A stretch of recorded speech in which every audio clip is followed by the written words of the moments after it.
Ang atong gibasa sa unang pagbasa naghisgot nga sa didto pakustiyan sa akong inahan gipili nako sa Ginoo, gihimo niyang hait ang akong mga pulong, talinis daw udyong.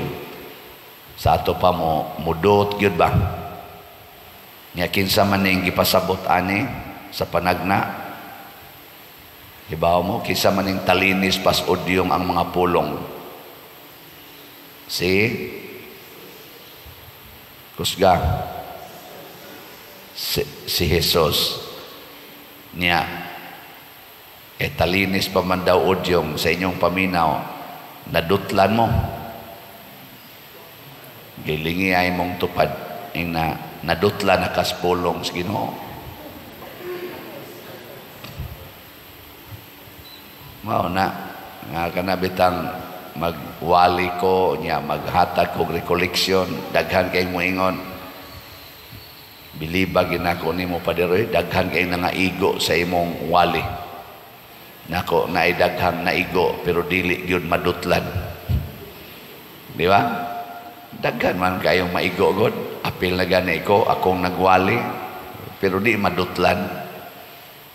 Nga kinsa man ni sila kanang di gyud madutlan, mao ni sila ang mga mabudhion sa Ginoo.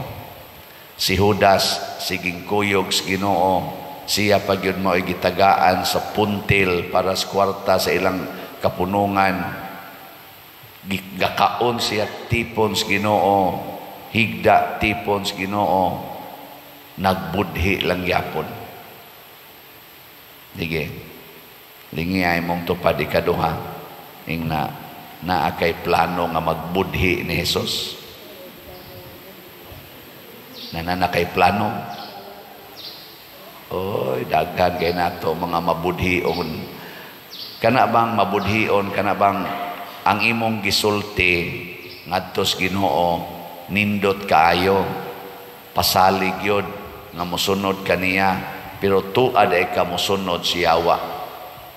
Si Judas usasad sa nagsigig ingon nga I love you Lord, mosunod gyud ko nimo, magpakamatay gyud ko uban nimo, pero ang resulta iya di ang gibaligya si Jesus kay iyang giwelcome ang Yawa diha sa iyang hunahuna. Kini manggong Yawa nga igsuon, maro kay ni siya. Unsa may iyang kamaro? Iya tang tudluan pagbuhat og butang nga makalipay nato pero dili na makalipay sa uban. Si Judas ang makalipay giniya kwarta, hingwarta man gini Judas matud pa sa kadtong niaging ebanghelyo gahapon, ingon naunugunan si Judas nganong wa gibaligya katong perfume kay ikahatag untas mga kabos, pero matod pa sa gisulti ni Juan, dili tungod kay nahigugma si Judas sa mga kabos, kundili kawatan manggod siya nya siya may nagdaas puntil igso dito sa hinabang para sa kabos, iyang sigihag kuha ana ang gihigugma niya ang kwarta nga mao'y makalipay niya. Bika mo karon unsa may inyong tan-aw nga makalipay ninyo, ang pagtabang sa inyong isig katao o ang pagtagbaw sa imong kaugalingon? Pagtabang o pagtagbaw? Pananglitan ingnon mo palit mo slat, malipay mo? Malipay? Sige mo palit, bisag kausala sa simana, sige mo palit. Oy, maminaw ra mo, gawa magoy ikapalit pa dir. Di oy na kay ikapalit, wa gid kay 500 ay kada simana, wa jud kay 500 pesos. Oy, pero para manis akong kaugalingon, di ba? Kana ba? Mao na siya mahimutang mabudhion para manis akong kaugalingon. Kana 500 para sa atong kumbinto. is BF dag. Unya, wa de kay 200 kada semana. Oy. Gyud. Bisan gani mga estudyante, sobra maginas 200 ang ilang baon kada semana o totalon gina ilang baon kada semana, di ba? Sobra 200 oy. Ikaw niya igasto mo na sa akong kaugalingon. Mao lagi ang imo laging kaugalingon imong lipayon. Pwede ra bang kag dili ka mukaon og usak semana kausa? Di ba? Si Kristo gani 40 gani ka adlaw, 40 ka gabi wa mukaon. Anya kung di ka mukaon, sobra pa 700 imong matigom kada semana. Ipalit ito ni mong slot. Ayaw sa padiroy para sa tao na sa akong mga anak. Mao lagi na ang imo laging kaugalingon. Mao na ang yawa. Kanang kwarta, ayaw na itabang sa uban. Para imo na. Para nas imong security. Mao na nga magbinudhi ay kita. Oh. Wade mo kibaw na. Duko-duko rabay. Ngano mang naggubat maron sige ang Russia o ang Ukraine unsa may tumong kwarta. Ayaw na ihatag dito. Imo man na. Ingon sa Ukraine, ayaw oy.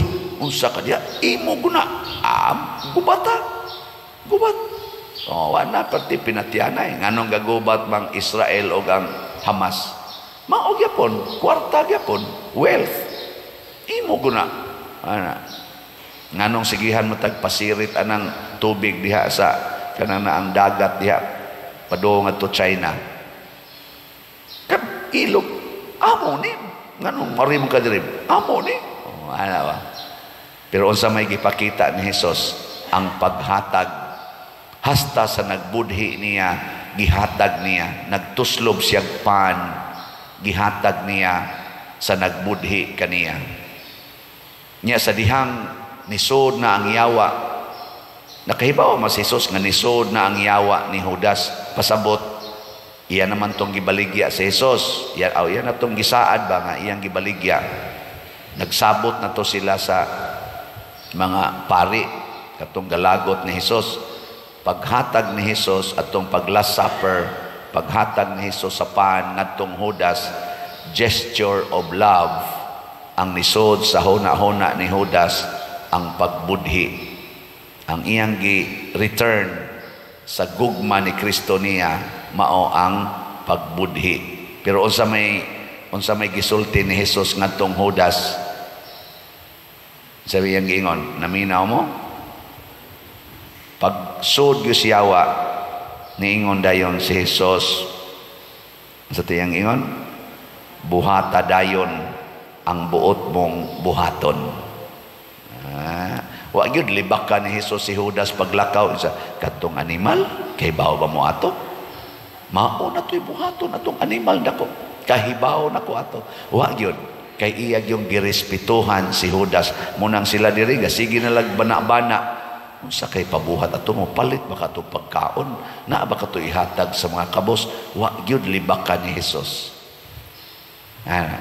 Kamo dili ninyo libako ng tao nga nahibaw na ka labi na imong silingan kanang nagbaligya siyang dungog portinggo pa ha niya moagi dayos inyong balay ba nga nagtabi mo sa imong silingan niagi porting siksiha unsa may inyong isulti nya nindot ra ba kay balay kay dako-dako masag income kada gabi ana unsa may inyong isulti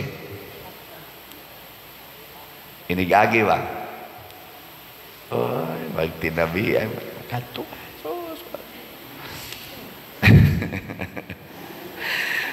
labi na yun ang inyong silingan ba ninindot ang balay niya nanay sakyanan niya adto magstandbayan ang pari unsa man niya isulti niya dalaga siya ba niya way klarong trabaho simple rang trabaho pero kapalit og balay yuta pag yun ana niyang pari adto magstandbayan adto pag matug usahay unsa man niya isulti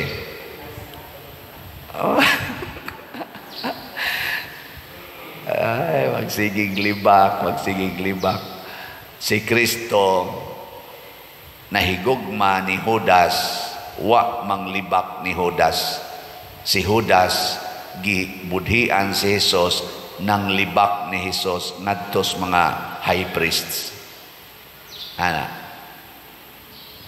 pasabot di ay ani ang kaluwasan makabot lang nato kung kamaotang mahigugmas makasasala. Si Jesus gitawag og manluluwas kay kamao siyang mohigugma sa makasasala, bisan ang makasasala wa gyud mahigugma niya. Gilansang pa siya sa cross, pero wa gyud mausab ang gugma og pagtahod ni Jesus sa makasasala. Lingian ang imong tupad kay sad-an man sa kinagnaong ingna kanunay gyung nahigugma ang Ginoo nimo. Ingna nya mao na kay kanunay mang nahigugma ang Ginoo nato, maghigugmaay na lang sad ta. Maghigugmaay ta. Nabtay mo ingon ako, pader, kanibang atong musaway sa mga pari, musaway sa obispo, musaway sa Santo Papa. Nako niya sa imo karong nakita nga imong gitawag imkotisyon og sayop sa mga pari, sayop sa mga obispo, sayop sa Santo Papa, nahigugma pa kanila. Kaya pangutanon man ko nila nga unsa may imong baruganan pader nga ingon ani man ni, ingon ani man ni, ingon ani man ni, kani man tay sakto, kani man tay sakto, kani man tay sakto. Nako sige, di na lang ta maglalis og unsay sakto para nimo, unsay sakto para nako, unsay sakto para sa ato mga obispo, pipila ka mga obispo ug Santo Papa.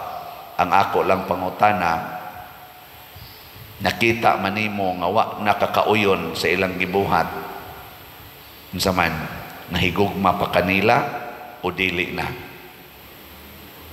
Ana, kamo mahigugma pa ba mo sa naghatag ninyo kasakit?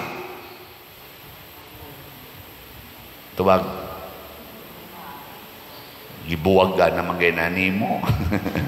Imo na maginan gibiyaan. Oy, pakiguli gyud din taon kay basig maimpierno katungod ana. Di ba? Mao na yung meaning sa kaluwasan. Kinsa may luwason ang makasasala. Unsaon pagluwas? Gugma, kaluoy, pasaylo, total tolerance and acceptance.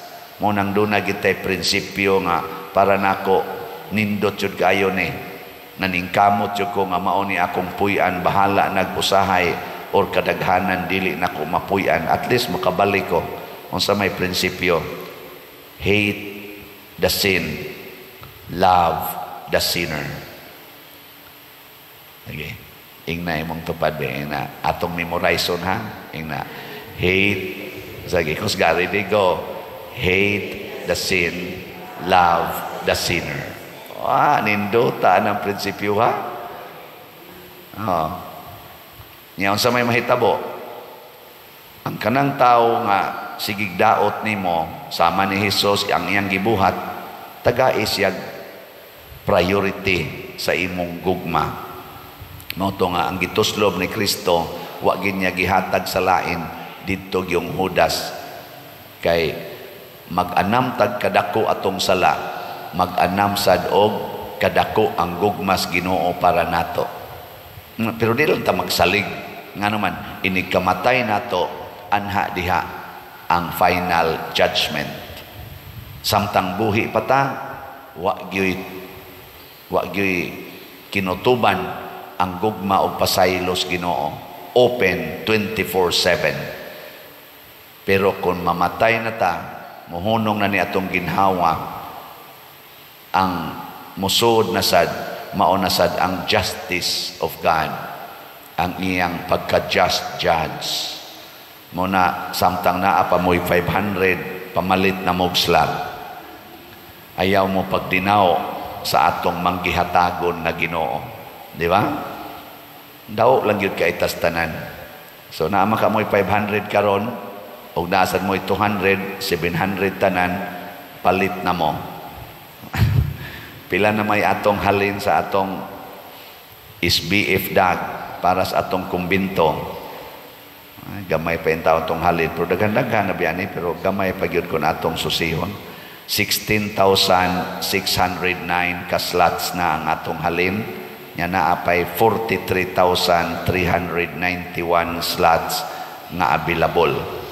Nya ang ato sang DCHS kaning atong special slot para rabanis atong Holy Week karon na gyud Holy Week na gyud. Unya sa ato sang pista dinhi sa karong Abril 13, pila na lang kaadlaw ang kuwang gikan karon. Wa mo kibaw. Kwenta-kwentahan na lang. Ang atong halin 10,202 sa DCHS, naapay 19,798 slots nga available, tag 200 pesos per slot. Karong Biyernes Santo fasting man na, bisag ka ng Huwebes, Biyernes o Sabado, mag-fasting lang ta. Niya human ang atong budget sa pagkaon anang mga adlawa, ihurot na tog palit og slots, ha? Karong tuluran na kaadlaw, Huwebes, Biyernes og Sabado Santo. Testingan ko na nato. Kitang nahigugma sa simbahan, kita nga nahigugma sa mga makasasala nga ato rasang kapwa makasasala nga niya sa simbahan. Mao na nga maghimo tag mga programa, maghimo tag kalihukan, maghimo tag struktura, mga structures, mga buildings nga maka-facilitate sa pag-reconcile, sa paghimog mga formations aron mag-anam gyud tag kabag-o. Nya mo ni atong gitabangan karon, ato ra baning blessingan ang atong kumbinto karong Pizza 12, may untag nahuman-human na sa natugbayad ang atong mga contractors. Perti pag yung dakuha sa atong bayronon. Pero mapalit lang ning SBF dad, mahurot ning palit, basta god. Mahurot-hurot sa dinatugbayad. No? Mura mamugluya kay mga naong. Basit sa naasan mo di haywa gamita nga 500,000, ipalit lang sana dire. Masatay disap nga tag 500,000 na pagid mo 25% interest per annum. Kini siya wa ni nato buhata aron lang ta malipay og makapagarbo, kung dili para gini sa kaluwasan. Way gibuhat nato dinhi nga dili para sa kaluwasan. Kana bang makakita ta nga naagyoy Ginoo. Karon ang atong kumbinto nato nindot nagnaong sa inyong tan-aw, makakita ba mo nga naagi Ginoo ron dinhi sa atong parokya? Maawi uwa pay Ginoo di gina mo barog og yawa pay nagpuyo dinhi pastilan. Wa gina mo barog, no? Karon ni barog na 1 year na nakapin kay nagsugod ta na mga February last year 2023, karon mga 1 year and 1 month pa lang na. Purma-purma na, di ba? Congratulations, lingi ay mong tupad, congratulations. Nawa, di ba, wag yun mo lingi ang wakapalit og slahat, di ba? Congratulations ha, ninyong tanan, natong tanan, lakip na mo diha mga online parishioners, nga dagko kay mong nahatag sa dinhi, kay porte ninyong daghana from all over the world. Amo ginang gibutang ro sa atong mga tarpaulin. Ang atong tarpaulin wa ginay gaangkon-angkon nga pamilya, kanang ato rong para pista nga tarpaulin nga atong gibutang dias mga dalan. Ang atong gibutang salamat or greetings from all benefactors and donors from all over the world. So i-greet sad mi ninyo og happy pista mga online parishioners. Nya pakapini og slot. Di ba? Kay mubalik sa na ninyo ang happiness of God. Nya pakapinan sa na niya 100-fold nga slot para inyo na